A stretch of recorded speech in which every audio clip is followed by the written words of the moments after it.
ಇದೇ ಮೊದಲ ಬಾರಿಗೆ ಮಂಗಳೂರಿನಲ್ಲಿ ಅಂತಾರಾಷ್ಟ್ರೀಯ ಮಟ್ಟದ ಬ್ಯಾಡ್ಮಿಂಟನ್ ಪಂದ್ಯಾವಳಿ ನಡೆಯಲಿದ್ದು ಮಂಗಳೂರು ಇಂಡಿಯಾ ಇಂಟರ್ನ್ಯಾಷನಲ್ ಚಾಲೆಂಜ್ 2025 ಮುಖ್ಯಮಂತ್ರಿ ಸಿದ್ದರಾಮಯ್ಯ ಅವರು ಅಕ್ಟೋಬರ್ 27ರಂದು ನಗರದ ಉರ್ವ ಒಳಾಂಗಣ ಕ್ರೀಡಾಂಗಣದಲ್ಲಿ ಚಾಲನೆ ನೀಡಲಿದ್ದಾರೆ.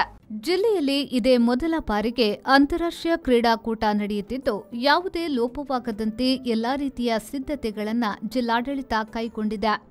ಕ್ರೀಡಾಕೂಟದಲ್ಲಿ 14 ದೇಶಗಳಿಂದ ಕ್ರೀಡಾಪಟುಗಳು ಭಾಗವಹಿಸಲಿದ್ದಾರೆ. ಅವರಿಗೆ ಕ್ರೀಡಾ ಸೌಲಭ್ಯಗಳು, ವಸತಿ ವ್ಯವಸ್ಥೆಗಳನ್ನು ಉತ್ತಮ ರೀತಿಯಲ್ಲಿ ಒದಗಿಸಬೇಕು.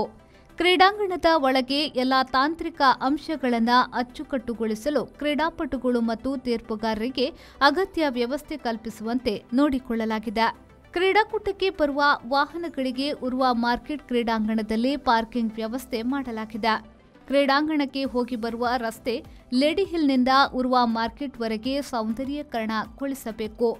ತ್ಯಾಜ್ಯ ನಿರ್ವಹಣೆಯನ್ನ ಉತ್ತಮ ರೀತಿಯಲ್ಲಿ ಮಾಡಬೇಕು ಎಂದು ಮಹಾನಗರ ಪಾಲಿಕೆಗೆ ದಕ್ಷಿಣ ಕನ್ನಡ ಜಿಲ್ಲಾಧಿಕಾರಿ ಸೂಚನೆಯ ಮೇರೆಗೆ ನಗರ ಸುಂದರೀಕರಣ ಮತ್ತು ಸ್ವಚ್ಛತೆ ಹಾಗೂ ರಸ್ತೆಗಳ ಫುಟ್ಪಾತ್ಗಳಿಗೆ ಇಂಟರ್ಲಾಕ್ ಅಳವಡಿಸುವ ಕಾರ್ಯ ಸೇರಿದಂತೆ ಹೊಂಡ ಗುಂಡಿಗಳನ್ನು ಮುಚ್ಚುವಲ್ಲಿ ಮಹಾನಗರ ಪಾಲಿಕೆ ಕಾರ್ಯಪ್ರವೃತ್ತವಾಗಿದೆ.